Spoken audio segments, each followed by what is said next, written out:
Hello and welcome to another episode of the Superheroes Decode. I am your host, TJ, and it stands for True Justice. How you doing out there? Yay! It's so good to see you. Today, I wanted to present not one, but two people. Why? Because they both share the same name, and I'm not talking just last names. Mm-mm. They're both called Airwave. Let's get into it. All right? Cool. Well, actually, before we get started, how you guys doing today? My super hearing says you are great. Yay! Okay, let's get started.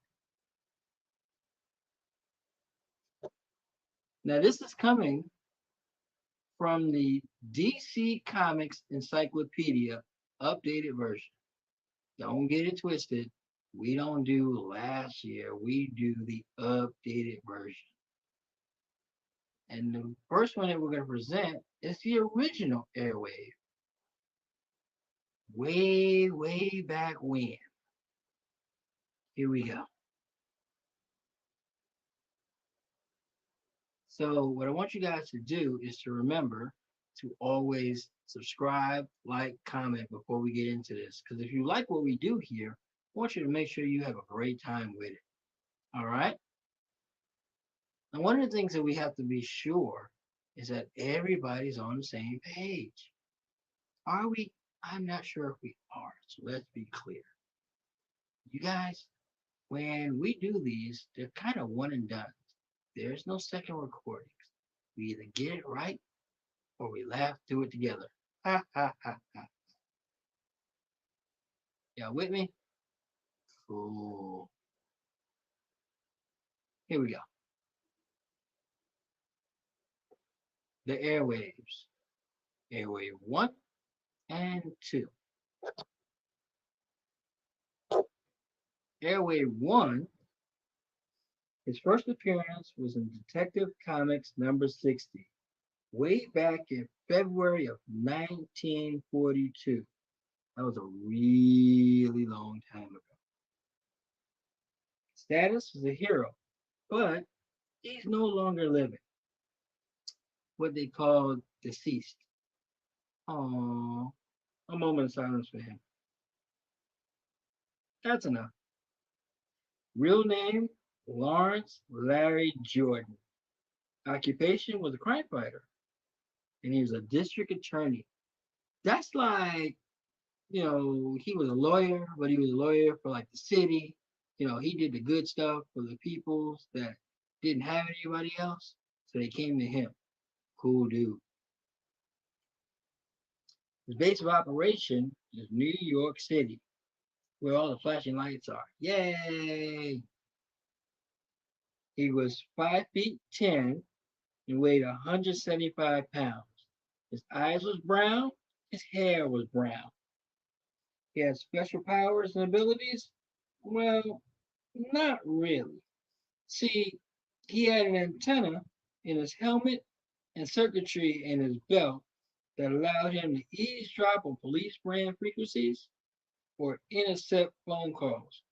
That means he could hear a whole lot of stuff, y'all. Everything. And if he needed to, he can go help the police out. That's pretty cool.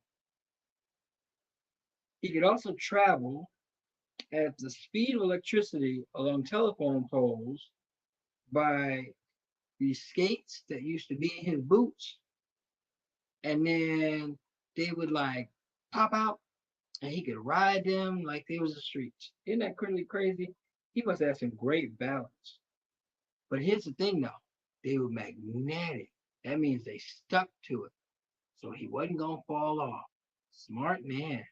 You gotta be smart to do stuff like this. Before he ascended to the lofty post of New York City District Attorney, he was a law clerk And Larry wanted to do more than just file briefs and battle crime in the 1940s New York, Big Apple.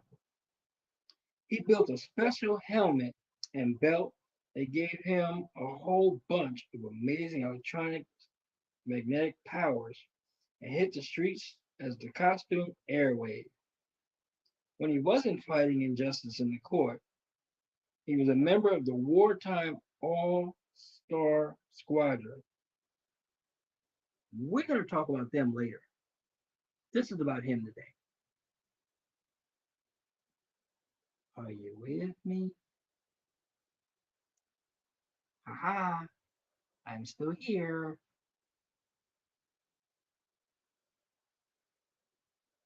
So, Airwave was subsequently unlived by escaped convict Joe Parnes, a criminal once jailed by a crusading attorney. Jordan's wife, Helen, sought retribution in her husband's own costume. She captured him and later testified against to keep him in prison for the rest of his days. Yeah, you do bad stuff, you gotta go away, man. We can't have you out here with us. Many years later, the role of Airwave was taken up by Larry and Helen's son, Harold. Now that's the second one. We're gonna talk about him in a minute. But let's get back to that. While operating as a teen hero in adulthood, Harry renamed his heroic alter ego Manser and served as an auxiliary member of the Justice Society of America while keeping the spirit of the airwave alive and well. That's pretty cool. He saw what his daddy did, he liked it, and he decided to keep doing it. You gotta respect him for that one. And speaking of him, he turns out to be airwave number two. Ta-da! That's right, folks. They kept it in the family. He saw what daddy was doing. He liked it. He said, I gotta take it up. I gotta keep doing it. Now let's break him down, shall we? First appearance in Green Lantern, second series, number 100, in January of 1979.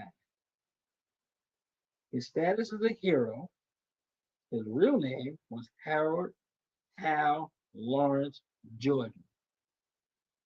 He has daddy's name. Aww, that's cool. Occupation, student. Base of operation, Dallas, Texas. That's where the big boys play. Big old Dallas. That's where they play. He was 5 feet 7 and he weighed about 156 pounds. His eyes was brown. His hair was brown, just like daddy. Special abilities. His helmet allowed him to change his molecular structure and could transform into pure energy and travel along radio and television airwaves. He could also fly at really fast speeds, like me.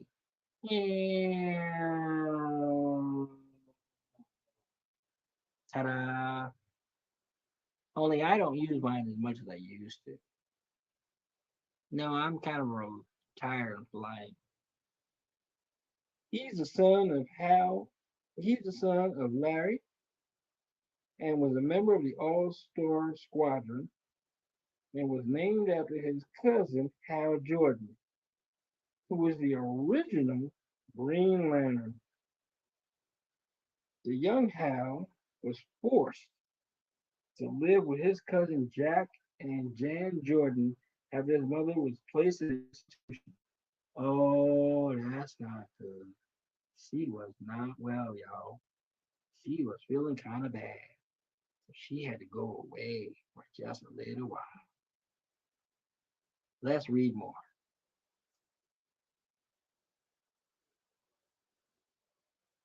Hal became the second airwave after he inherited a helmet and equipment his father had used for crime fighting.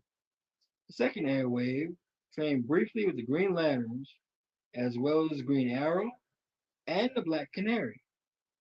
Recruited by the Suicide Squad associate Simon LaGrieve, to join the Captains of Industry, a task force for the Institute of Metahuman Studies. Jordan changed his name to Mesa. Later, the villain Catalyst kidnapped Mesa and turned him over to the terrorist Cobra. But the young hero was saved by the Justice Society of America. He later returned to the uniform and code name of Airwave and is believed to have perished. That means unalive, y'all. He not around no more. Aww. We sad for him. Moment of silence. During the Infinite Crisis. That's not good. Both the airwaves are gone. Aww. We sad for them. We are. But don't worry, because well, the good thing is there's so many more heroes out there, y'all. Like me. All you have to do is see something wrong and do something about it. That makes you a hero too. But the cool thing is that we are helping out in our own way by being on all platforms, y'all, all social medias and everything else. And all you have to do is go there, subscribe, like, comment, share these videos because somebody out there needs to know about these heroes and become one themselves. Maybe it's you. If it is, we won't give away your secret identity, but let us know in the comments below by hitting that like button, hitting that subscribe button. It greatly helps us out.